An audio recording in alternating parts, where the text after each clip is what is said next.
షర్మిల ఇప్పటిదాకా షర్మిల మీద విమర్శలు అనేటువంటిది పార్టీ డైరెక్ట్గా కాకుండా ఇండైరెక్ట్గా అంటే ఎవరన్నా నాయకులు మాట్లాడడం దాన్ని హైలైట్ చేస్తూ వచ్చారు సాక్షులు. ఇక డైరెక్ట్గా కథనాల రూపంలో అటాక్ ప్రారంభించారు.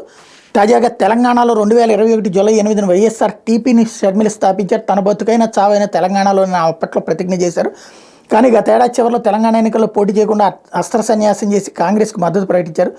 దీని వెనక చంద్రబాబు హస్తం ఉందన్న జగమెరిగిన సత్యం. ఇందుకోసం కర్ణాటక డిప్యూటీ సీఎం డీకే శివకుమార్తో బెంగళూరు విమానాశ్రయం సాక్షిగా మంత్రాలు జరిపి ఏపీలో కాంగ్రెస్ పగ్గాలు షర్మిలకు కట్టబెట్టేందుకు ప్రణాళిక రచించారు. బీజేపీలోని తన ఏజెంట్ ప్రస్తుతం అనకాపల్లి లోక్సభ స్థానం బీజేపీ అభ్యర్థి అయిన సీఎం రమేష్ ద్వారా కాంగ్రెస్కి ఇంధనం చేకూర్చి తన శిష్యుడు తెలంగాణ సీఎం రేవంత్ రెడ్డి ద్వారా కథ మొత్తం నడిపించారు. షర్మిల కాంగ్రెస్లో చేరేందుకు ఢిల్లీ వెళ్ళినప్పుడు పీసీసీ చీఫ్ పదవి దక్కించుకున్నాక ఢిల్లీ, కడప తదితర ప్రాంతాల్లో పర్యటించినప్పుడు సీఎం రమేష్ స్పెషల్ ఫ్లైట్లోనే ప్రయాణించారు. ఇప్పటికీ సీఎం రమేష్ స్పెషల్ ఫ్లైట్లో షర్మిల ప్రయాణాలు చేస్తుంటే ఆమె భర్త అనిల్, టీడీపీ నేతలు బీటెక్ రవి, దేవగూడి నారాయణ రెడ్డి తదితరులతో సమావేశం అవుతున్నారు. షర్మిలను సీఎం జగన్పై ఉసిగొల్పి ఎస్సీ ఎస్టీ మైనార్టీ ఓట్లను చేల్చడం ద్వారా రాజకీయ ఉనికి చాటుకోవాలన్నదే చంద్రబాబు ఎత్తుగడ.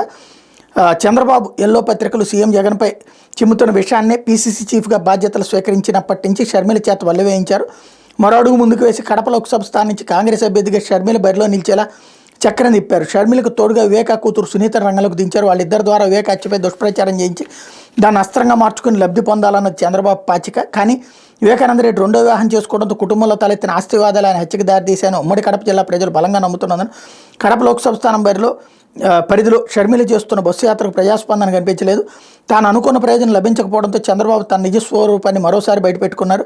ఇప్పుడు షర్మిల పైన నిందలు మొదలుపెట్టారు. వాళ్ళిద్దరూ కలిసి ఎన్డీఏ ఓట్లు చీల్చేందుకు కుట్ర పన్నుతున్నారంటూ కొత్త పల్లవెత్తుకుని తన సహజ నైజాన్ని చాటుకుంటున్నారు అంటూ రెండో కోణంలో నుంచి రాసుకొచ్చారనమాట.